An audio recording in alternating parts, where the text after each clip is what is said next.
October 14th, 1966, Bien Hoa Air Base, South Vietnam. Private First Class David Miller, 19 years old, steps off the C-130 transport into a wall of heat. The air is thick, wet, and smells of jet fuel and rotting vegetation. He and the other new arrivals of the 1st Infantry Division are lined up on the scorching tarmac, their green fatigues already dark with sweat. An armory sergeant, his face like worn leather, stands in front of a crate. "All right, cherries," he barks. "Forget what you learned at Fort Polk. You are the future. You get the new weapon." He reaches into the crate and pulls one out. It doesn't look like any rifle they've ever seen. It's small, black, and looks more like a toy from a science fiction movie. It's made of lightweight aluminum and plastic. "This," the sergeant says, holding it up, "is the M16. It is a space-age rifle. It weighs 6.5 pounds. It's half the weight of the M14 you were all humping. You can carry twice the ammo. It fires a new .223 caliber high-velocity round that tumbles on impact. It will tear a man apart." He hands the rifle to Miller. The young private is shocked. It is a toy. It's light as a feather, perfectly balanced. The black plastic handguard feels futuristic, comfortable. "This is Mattel's Marauder," another GI whispers, laughing. "Right out of a comic book." The GIs are in awe. This is American technology. This is why they will win. Their weapon is a sleek, lightweight precision instrument. It fires faster, it's more accurate, and it's 100% space age. The sergeant then holds up another weapon, a captured enemy rifle. It is heavy, ugly, and crude. "This," he scoffs, "is what he is carrying, the Kalashnikov, the AK-47. He practically throws it on the table. It is a primitive, brutal-looking thing. It's made of stamped steel and cheap laminated wood. It looks like something hammered together in a shed. Look at this piece of junk," the sergeant laughs, and the GIs laugh with him. "It's heavy. It's inaccurate as hell. It kicks like a mule. It's a peasant's rifle designed for a peasant army. You put 3 rounds from your M16 into a target before this guy can even get his sights lined up." The mockery is complete. The comparison is obvious. The American GIs have been handed a Ferrari. The enemy is driving a tractor. A week later, Miller is on his first patrol, humping the boonies in the Iron Triangle. The jungle is a suffocating green hell. The humidity is 100%. It is raining, then it is 110 degrees, then it is raining again. He is covered in mud, sweat, and insects, but he is not tired.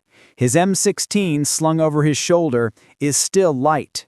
He feels sorry for the old men in his platoon, the sergeants who are still carrying the heavy wooden M14s. He pats the plastic stock of his rifle. He is the future. He has the superior weapon. His platoon is moving quietly through a field of elephant grass, waist deep in brown, brackish water.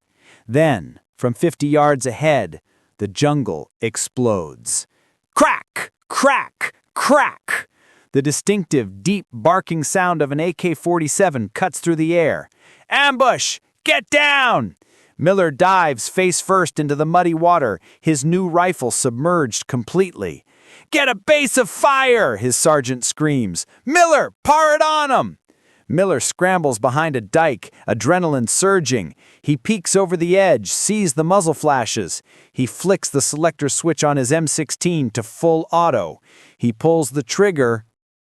Click. That same moment, the Iron Triangle. Click. The sound is small, metallic, and completely wrong. What the? Miller thinks. He's not scared. He's confused. He pulls the charging handle back, ejecting the live round. He lets it slam forward. He aims. He pulls the trigger again. Click. Panic, cold and electric, floods his system. Crack, crack, crack, crack, crack. The AK-47 fire is not stopping. It's getting closer. "Fire, Miller! Fire!" the sergeant screams. Miller yanks the charging handle again. It won't budge. It's stuck. He turns the rifle over, his hands shaking, and pulls the handle with all his strength. It flies back, ripping the cartridge rim off the spent shell. It's a failure to extract. The hot, expanded brass casing is still lodged in the chamber. His space-age rifle is now a 6-pound, useless piece of plastic.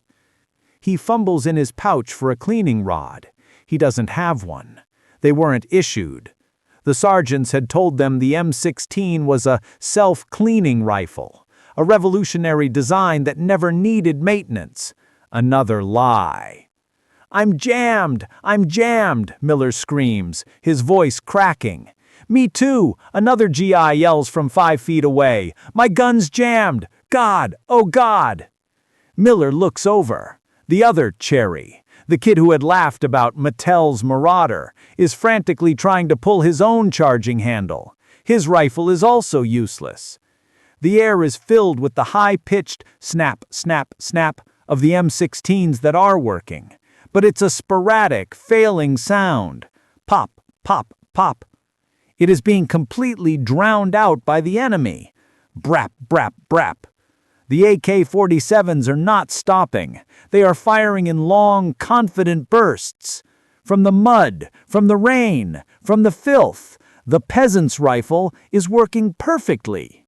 It doesn't care about the water. It doesn't care about the mud. It just works. The Ferrari has stalled, and the tractor is running them over. A new sound joins the chaos, a deep, thunderous boom, boom, boom. It's his sergeant, the old man. He's standing up, roaring, firing his old M14 from the hip. The heavy 7.62 millimeter rounds tear through the elephant grass, silencing one of the AK-47s. "Get that gun working, Miller, or you're dead." Miller is now trying to push the stuck casing out with his bayonet. It won't budge. He is terrified. He is 10,000 miles from home, in a muddy ditch, about to be killed because his space-age weapon, his superior technology, has failed him completely. The firefight lasts 30 seconds. It feels like 30 years. Then, as quickly as it began, it stops. The remaining AK-47s go silent. The ambush is over. "All right," the sergeant calls out, his voice shaking. "Who's hit?" Silence. "Miller, you good?" "Yes, Sergeant." "Martinez." Silence. "Miller, check on Martinez." Miller, his rifle still in useless pieces, crawls through the mud. Martinez is 10 feet away, lying face down in the water. "He's hit, Sarge! He's hit bad!" Miller rolls him over. The kid's eyes are open, staring at nothing. His chest is a red ruin. Lying beside his outstretched hand, half submerged in the mud, is his M16. The bolt is pulled halfway back, a spent casing visibly, fatally jammed in the chamber. He had died, not while fighting, but while trying to fix his superior weapon. The mockery is over. The laughter from the airbase is a distant, sick joke. The GIs who had laughed at the crude AK-47 had just been introduced to the single, brutal core emotion of combat. Complexity fails. Reliability kills. That night, Bien Hoa Air Base, the barracks. The space-aged rifle is in 30 pieces on David Miller's poncho. It is picked in black carbonized gunk. It is a filthy, disgusting mess. The laughter of the briefing room is gone. The barracks is silent, filled only with the scrape, scrape, scrape of men, some of them crying in frustration, trying to clean their self-cleaning weapons. They are using toothbrushes, bootlaces, and cleaning rods taken from the obsolete M14s. They are scribbing a black tar-like residue from the bolt, the chamber, and the gas tube. This is the humiliation of the modern weapon. This is where the mockery dies. The GIs didn't know the technical details. They didn't know that the M16's designer, Eugene Stoner, had created a revolutionary direct impingement gas system. It was lightweight and elegant. It also had a fatal flaw. It worked by venting hot, dirty propellant gas directly back into the rifle's chamber to cycle the action. It was, in effect, a rifle that was designed to shit where it eats. Making matters worse, the Army, in its infinite wisdom, had changed the ammunition. Stoner's original design used a clean-burning IMR powder. The Army, to save money and meet velocity requirements, switched to a ball powder. This new powder was filthy. It burned incompletely, leaving a massive amount of that black, sticky carbon residue. The final fatal flaw: to save a few pennies per rifle, the Army had decided not to chrome-line the chamber. So you had a rifle that was self-fouling with dirty powder. This created a hot, sticky chamber. The brass cartridge would expand, and then the failure to extract, the jam that had killed Martinez, would happen. The extractor claw would rip the rim right off the stuck cartridge. It was a complex, fragile, high-maintenance race car, and they had given it the wrong fuel and driven it into a swamp. The GIs didn't know this. They only knew one thing: their rifles were jamming, and Martinez was dead. Simultaneously, a Viet Cong tunnel 10 miles away. A young Viet Cong soldier, his rifle also caked in mud from the same firefight, sits down. He pulls his weapon apart. It is the Crude AK-47, the peasant's rifle. He doesn't need a cleaning rod. He doesn't need a toothbrush. He dunks the entire bolt carrier group into a can of rice water, wipes it on his shirt, and slams it back together. Clack, clack, it's done. The GIs who mocked the AK-47 didn't understand its genius. It was not a precision instrument. It was a hammer. Its designer, Mikhail Kalashnikov, was a wounded T-34 tank sergeant who wanted to build a rifle that a barely literate peasant could use, maintain, and trust in the worst conditions on Earth. Its secret was a long-stroke gas piston. It was a massive, heavy chunk of steel attached to the bolt. When the rifle fired, this heavy piston would be thrown backward with bone-jarring violence. It didn't gently extract the casing. It ripped it out of the chamber. Stuck from mud, stuck from carbon, it didn't matter. The massive bolt carrier would slam it out every single time. The rifle was built with loose tolerances. American engineers who worshipped precision laughed at the fact that an AK-47 rattled when you shook it. But that rattle was a feature, not a bug.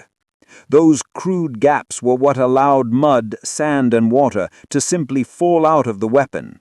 It was designed to be dirty. The M16 was a delicate, complex machine that failed if it got dirty. The AK-47 was a simple, brutal machine that was designed to be dirty.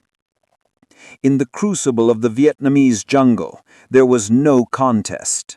The high-tech sledgehammer, as the GIs called the M14, had been replaced by a high-tech scalpel that broke on contact. The AK-47 was the true sledgehammer. It was simple, it was immortal, and it always worked. Spring 1967. The Pentagon East, MACV Headquarters, Saigon. The reports were not just whispers anymore. They were a flood. Commanders in the field were writing furious after-action reports. My men are dead because their weapons failed.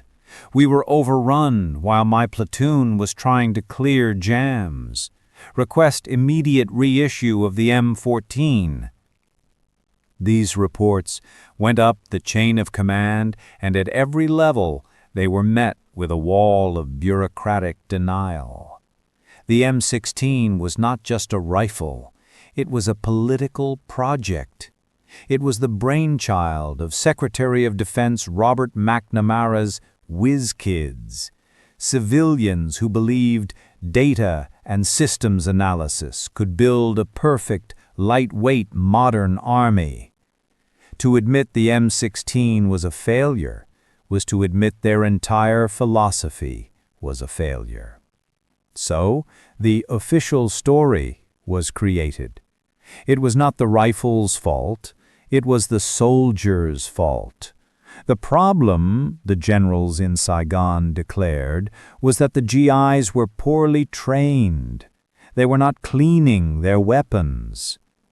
This was a grotesque, insulting lie. The GIs, who now lived in mortal terror of a jam, were cleaning their rifles obsessively. They were bartering for black market cleaning rods. They were using bent coat hangers, patches ripped from their T-shirts, and even GI-issued toothpaste, which had a mild abrasive to try and scrub the black carbon cancer from their chambers. But the devastating roar was not coming from the battlefield. It was coming from home. The GIs, knowing their official complaints were useless, had started writing desperate letters to their parents. "Dear Mom and Dad, I am scared. We were in a firefight and my rifle broke.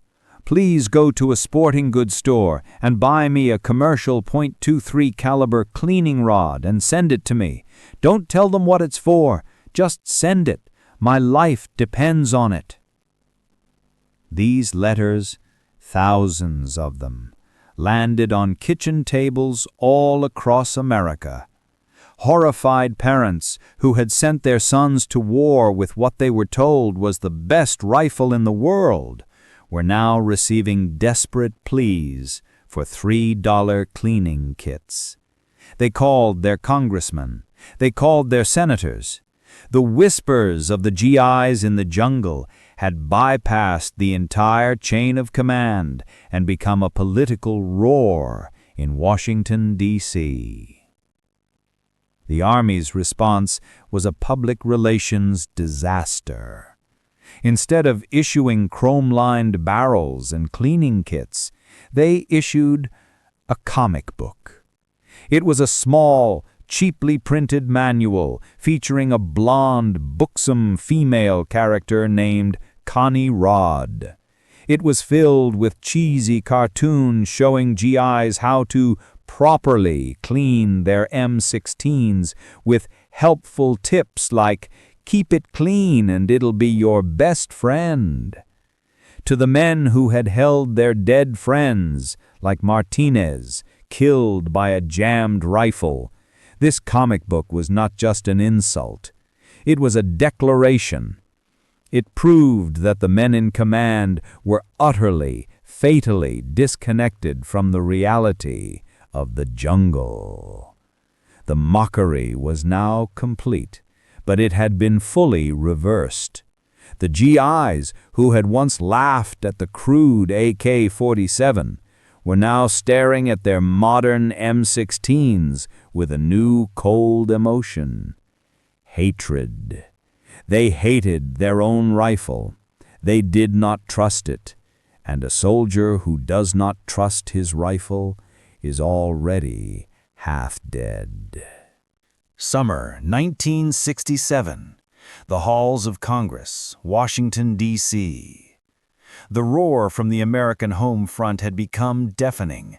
The letters from terrified sons, combined with the mounting casualty reports, could no longer be dismissed by the Pentagon.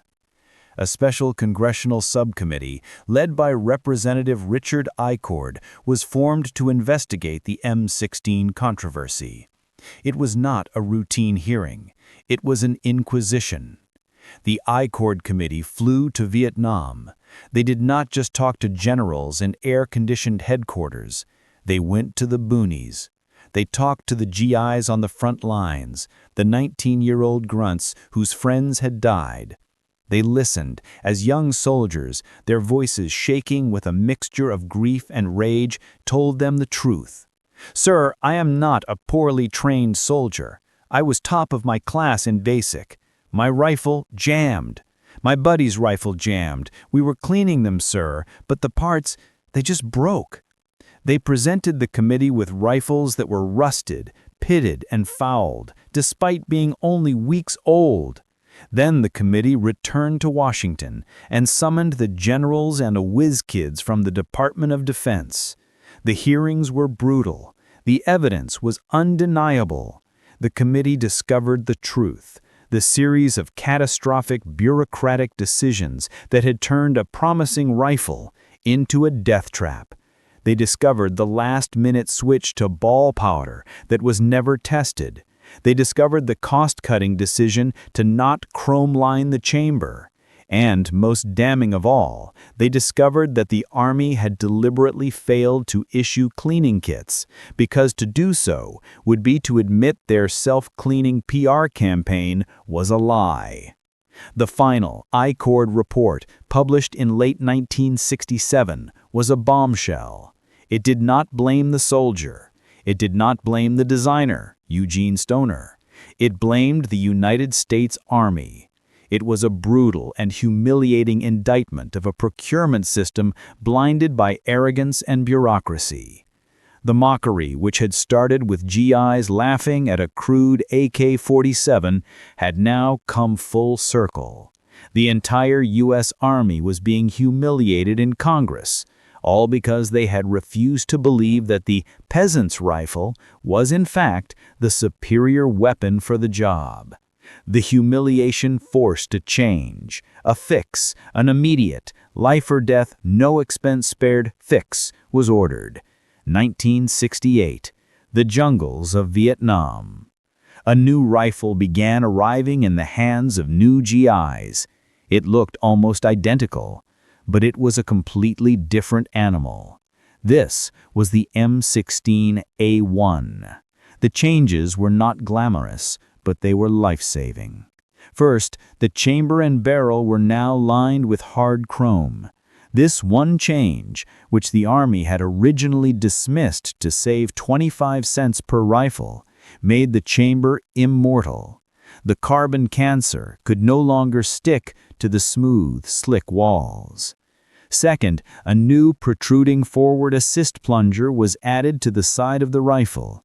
This was the brutal fix. If a round was sticky, the GI didn't need to get out a cleaning rod. He could just slam his palm against this plunger, manually forcing the bolt closed and keep fighting. It was the reliability of the AK-47, hammered, literally, onto the side of the M16. The third, the self-cleaning fantasy, was dead. Every soldier was now issued a mandatory cleaning kit, complete with brushes, solvents, and a steel multi-piece rod. Finally, the Connie Rodd comic books were burned. In their place, GIs were drilled obsessively in the new mantra, "Your rifle is your life. Clean it." The space-age weapon had been humbled. It had been dragged, kicking and screaming, back to reality. It had been forced to admit that the Crude rifle had been right all along. A weapon in a lab is just a theory. A weapon in the jungle is a tool for survival. 1969. The A Shau Valley. A patrol from the 101st Airborne is moving through a ravine. They are humping the boonies just as Private Miller had 3 years earlier. The air is still 110 degrees. The humidity is still 100%. The mud is just as thick. A burst of automatic fire erupts from a tree line. Brap, brap, brap. The AK-47. The sound is the same. The American GIs dive for cover. But this time, the new GIs, the ones trained in 1968, do not panic. They do not fumble. They return fire. The sound that rips through the jungle is no longer the sporadic pop, pop of failing rifles. It is a deafening, unified, high-velocity snap, snap, snap, snap, snap. It is the sound of the M16A1. A GI, his rifle caked in the same mud that killed Martinez, feels his bolt stick slightly.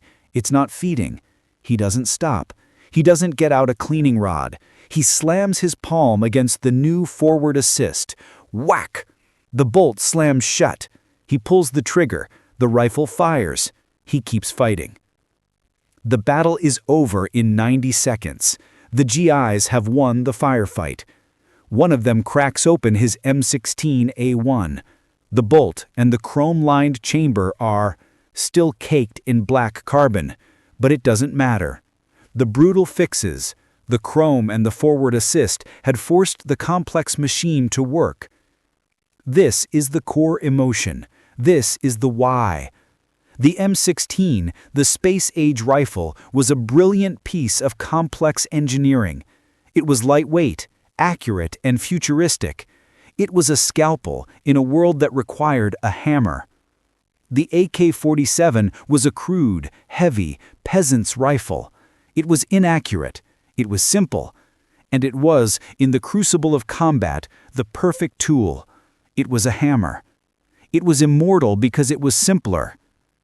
The American commanders, blinded by their love of modern, complex technology, had mocked the simple, crude, reliable tool. They had laughed at the tractor, and for 2 bloody years, that tractor had run their Ferraris off the road. The GIs had paid in blood for the arrogance of their own designers. They had been forced to learn, in the most brutal way possible, the single greatest lesson of the jungle. Raw power is useless if it fails. Complexity is a liability. In the end, the soldier will not trust the best weapon. He will trust the simplest weapon. The mockery, which began with the GI laughing at a piece of wood and stamped steel, was over. The GIs, now veterans, would never laugh at a crude weapon. They had been forced, at gunpoint, to respect the peasant's rifle. And in doing so, they had been forced to rebuild their own weapon to be just as simple and just as brutal.